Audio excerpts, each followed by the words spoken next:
Welcome to AP vision news bulletin. ముందుగా headlines. బాలయ్యకు పొట్టేళ్ల తలలతో దండ.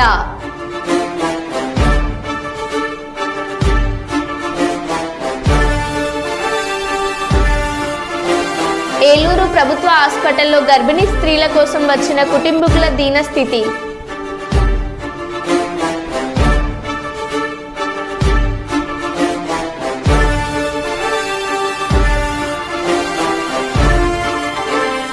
కుప్పం నియోజకవర్గం ప్రజలకు ధన్యవాదాలు తెలిపిన టీడీపీ జిల్లా ఆర్గనైజింగ్ సెక్రటరీ చంద్రకళ.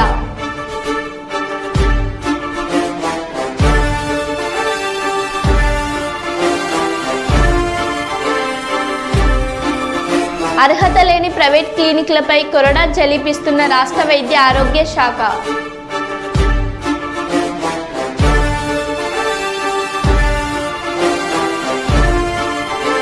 సుందిళ్ల బ్యారేజీని సందర్శించిన మంత్రి ఉత్తమ్ కుమార్ రెడ్డి.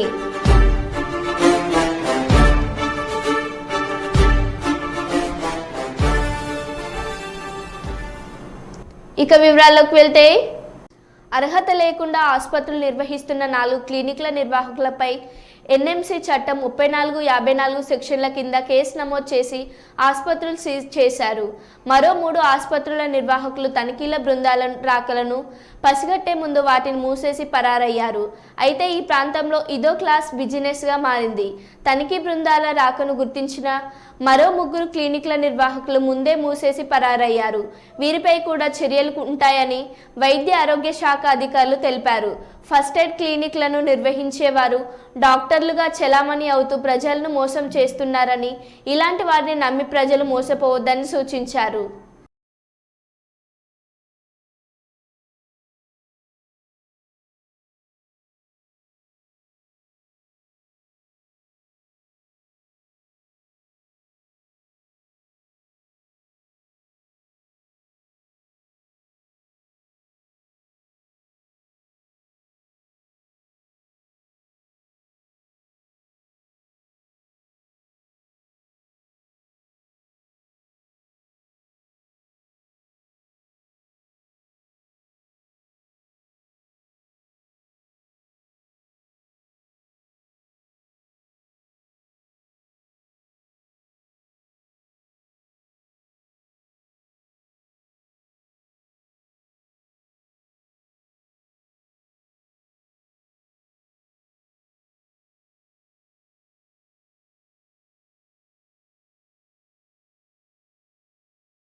మహర్షి పాఠశాల యాజమాన్యంపై క్రిమినల్ కేసు నమోదు చేయాలి. ఎలాంటి అనుమతులు లేకుండా పాఠశాల లోపల పుస్తకాలు, నోట్బుక్స్, టై బెల్ట్ సామాగ్రి అవుతున్న వారిపై కఠిన చర్యలు తీసుకోవాలి. ఎస్ఎఫ్ఐ, ఏఐఎస్ఎఫ్, పీడీఎస్యు, విజేఎస్ విద్యార్థి సంఘాల ఆధ్వర్యంలో మహర్షి స్కూల్ ఆవరణలో ధర్నా.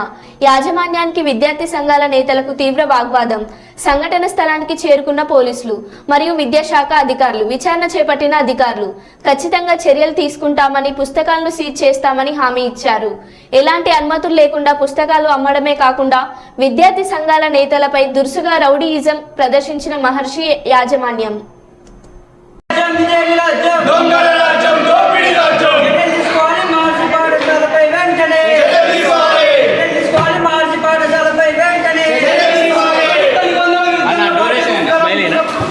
మార్చి స్కూల్ పైన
మీరు మాస్తున్నారు కదా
ఎస్వి యూనివర్సిటీ వీసీ శ్రీకాంత్ రెడ్డిపై టీడీపీ కార్యకర్తల దాడి.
మేము గౌరవంగా అడుగుతున్నాం సార్,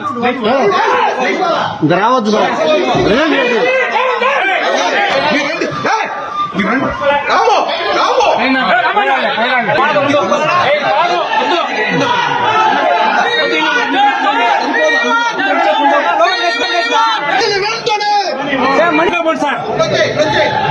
యూనివర్సిటీ నాశనం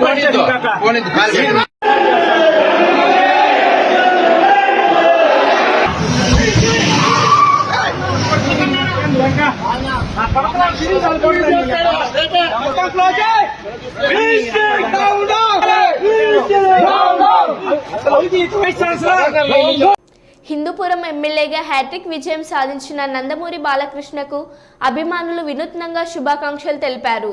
పొట్టేళ్ల తలలతో దండ కట్టి బాలయ్య ఫ్లెక్సీకి వేశారు. ఆయన అభిమానులు కార్యకర్తలు పలువురు వేడుకలు చేసిన అభిమానాన్ని చాటుకున్నారు.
పిఠాపురంలో వర్మపై జనసేన నాయకులు జన సైనికులు దాడి. గొల్లప్రోలు మండలం వన్నెపూడి గ్రామంలో ఘటన. ఈ దాడిలో పూర్తిగా ధ్వంసమైన వర్మ కార్. ఫోటో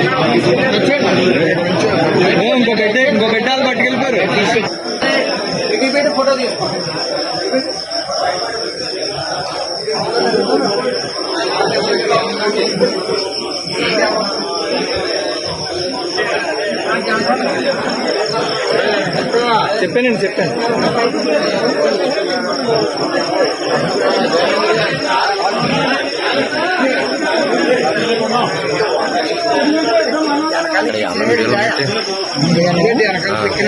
ట్రై చేసామని కొట్టడానికి వచ్చారనుకున్నాను.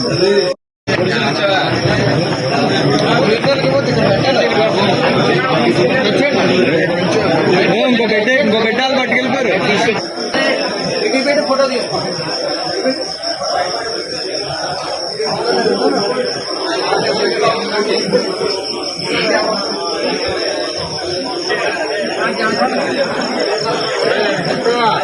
చెప్పాను.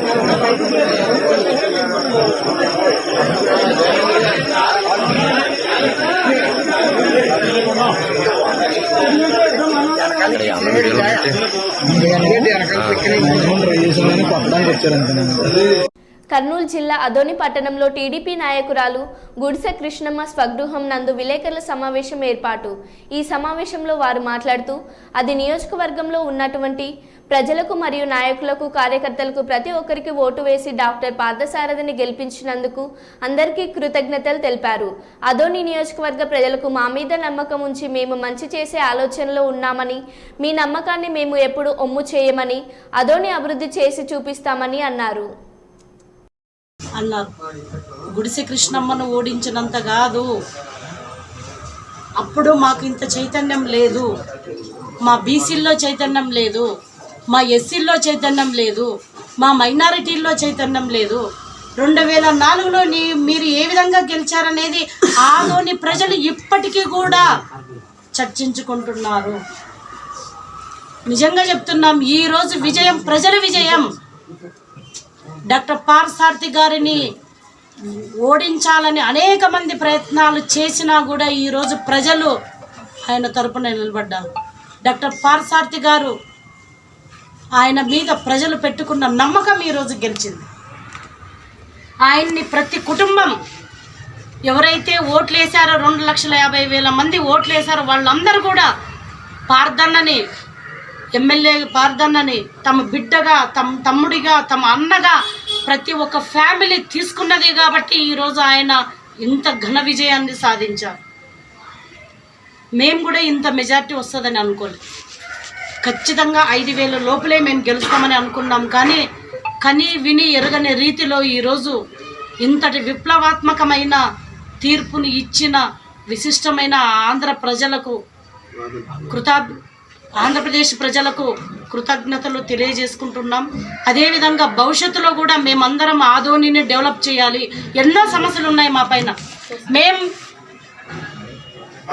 సమావేశాలకు వెళ్ళినప్పుడు, మీటింగ్లకు వెళ్ళినప్పుడు, గ్రామాలకు వెళ్ళినప్పుడు, వార్డులకు వెళ్ళినప్పుడు అనేక గ్రామ సమస్యలు అయితేనేమి, వార్డు సమస్యలు అయితేనేమి మా దృష్టికి తీసుకొచ్చారు. అక్కడే పార్థన్న డైరీలో రాసుకొని ఏ గ్రామంకి అయితే వెళ్తామో ఆ గ్రామ సమస్యలని డైరీలో రాసుకొని ఖచ్చితంగా ఎమ్మెల్యే అయిన వెంటనే నేను చేస్తానని చెప్పి హామీ ఇవ్వడం జరిగింది. అదేవిధంగా తాగునీటి సమస్య 500 కోట్ల రూపాయల బడ్జెట్ తీసుకొచ్చి నేను శాశ్వత తాగునీటి పరిష్కారం చేస్తామని చెప్పడం జరిగింది. బైపాస్ అయితేనేమి, రోడ్ల విస్తరణ అయితేనేమి అనేక సమస్యలు మా ముందు ఉన్నాయి. ముఖ్యంగా తాగునీటి సమస్య. నిన్ననే ఒక అధికారితో మాట్లాడాం. మేము మండిగిరిలోన 10 రోజులైనా వాటర్ రాలేదంటే ఇమ్మీడియట్గా అధికారితో మాట్లాడి ఇమ్మీడియట్గా నీళ్లు వచ్చే విధంగా మేము కృషి చేసాం. కానీ కొన్ని నెలల్లోనే ఈ వాటర్ సమస్య అనేది శాశ్వతంగా పరిష్కారం చూపే విధానం మేము ముందుంటామని చెప్పి ఈ సందర్భంగా తెలియజేసుకుంటున్నాము. మరీ ముఖ్యంగా ఆదోని ప్రజలు దయచేసి ఎవ్వరు కూడా కొట్లాట్లకు వెళ్ళొద్దండి. ఎందుకంటే ఎస్పెషల్లీ మా కార్యకర్తలకి మేము తెలియజేసుకునేది ఒకటే, మనం గెలిచామని చెప్పి మనం ఎక్కడ కానీ కొట్లాట్లకు కానీ భయభ్రాంతులకు గురి చేయడానికి కానీ మనం అనవసరం. ఎందుకంటే వాళ్ళదే మనం చేస్తే ప్రజలు రేపు పొద్దున మనకే ఇలాంటి తీర్పునిస్తారు. కాబట్టి మనం బాధ్యత మనకి ఇంకా ఎక్కువగా ఉంది. మనం బాధ్యతాయుతంగా ప్రవర్తిద్దాం. ప్రతి ఒక్కరం మనం గెలిచిన సంతోషంలో ఉన్నాం. మనం అణిగి ఉందాం. పార్టీలకు అతీతంగా జగన్మోహన్ రెడ్డి గారు అన్నట్టు ఆయన అన్నారు కానీ చేయలేదు. కులం చూడం, మతం చూడం, పార్టీ చూడం, అన్ని సంక్షేమ పథకాలు అందిస్తామని చెప్పారు. కానీ ఆయన చెయ్యలేదు. ఆయన కులం చూశాడు, మతం చూశాడు, పార్టీ చూశాడు. ఆయన అది కూడా మాట తప్పాడు, మడమ తిప్పాడు. కానీ మేము ఈరోజు చెప్తున్నాం, ఎస్పెషల్లీ ఆదోనిలోన ప్రజలందరికీ మేము తెలియజేసుకుంటున్నాం, దయచేసి మా ఎమ్మెల్యే గారు అయితేనేమి, టీడీపీ వాళ్ళమైతేనేమి, బీజేపీ వాళ్ళైతేనేమి, జనసేన వాళ్ళైతేనేమి కులం చూడం, పార్టీ చూడం, మతం చూడం, అన్ని పార్టీల్లో ఉండే వాళ్ళు ఎవరైనా కానీ ప్రజలకి ఎవరైతే అర్హులుగా ఉంటారో వాళ్ళకి ఖచ్చితంగా సంక్షేమ పథకాలు అందించే విధంగా మేము అందరం కూడా 3 పార్టీల నాయకులు, కార్యకర్తలు అందరం కూడా కలిసిమెలిసి పనిచేసి మీ హృదయాలని దోచుకుంటామని చెప్పి ఈ సందర్భంగా నేను తెలియజేసుకుంటున్నా. ఎందుకంటే మరీ ముఖ్యంగా మైనారిటీ సోదరులు ఎవరు కూడా భయపడాల్సిన పని లేదు. చంద్రబాబు నాయుడు గారు ఈరోజు మీరు నమ్మి మాకు ఓట్లేశారు, చంద్రబాబు నాయుడు గారిని నమ్మి ఓట్లేశారు. ఈరోజు లోకేష్ గారు కూడా ఈనాడు గ్రూప్ సంస్థల చైర్మన్ రామోజీరావు మృతిపై కర్నూలు ఎంపీ బస్తిపాటి నాగరాజు దిగ్భ్రాంతి వ్యక్తం చేశారు. ఈ సందర్భంగా నాగరాజు మాట్లాడుతూ రామోజీరావు తెలుగు రాష్ట్రాలకు దేశానికి ఎన్నలేని సేవలందించారు. సామాన్య కుటుంబంలో జన్మించి ఎన్నో విజయాలను సాధించారు. ఆయన జీవితాన్ని అందరూ ఆదర్శంగా తీసుకోవాలని అన్నారు. పరమపదించడం అందరినీ విభ్రాంతికి గురి చేసింది. వాస్తవంగా రామోజీరావు గారు ఒక వ్యక్తిగా ఉండి అంచెలంచెలుగా ఒక వ్యవస్థగా తయారై ఈ సమాజానికంతా ఈనాడు అనే ఒక పేపర్ రూపంలో వ్యవస్థను తయారు చేసి అందరికీ ఆదర్శంగా నిలిచాడు. ఈ రోజుల్లో ఉండే యువత కూడా రామోజీరావు గారిని ఆదర్శంగా తీసుకొని వారు ప్రతి ఒక్కరూ ఆయన ఆశయాల మేరకు ఆయన్ని ఒక ఆశయంగా తీసుకొని మనమంతా ఆయన తలుచుకుంటూ ఆయన ఆత్మకు శాంతి చేకూరాలని కోరుకుంటూ నేను చాలా దిగ్భ్రాంతిని వ్యక్తం చేస్తున్నాను. కర్నూలు అసెంబ్లీ నియోజకవర్గానికి టీడీపీ అభ్యర్థిగా పోటీ చేసి గెలుపొందిన టీజీ భరత్ సంబరాలు చేసుకున్నారు. అందుకు సంబంధించిన వీడియోను టీజీ భరత్ ఆఫీస్ నుంచి వెలువడ్డాయి.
మరో బులెటిన్లో మళ్ళీ కలుద్దాం. Stay tune.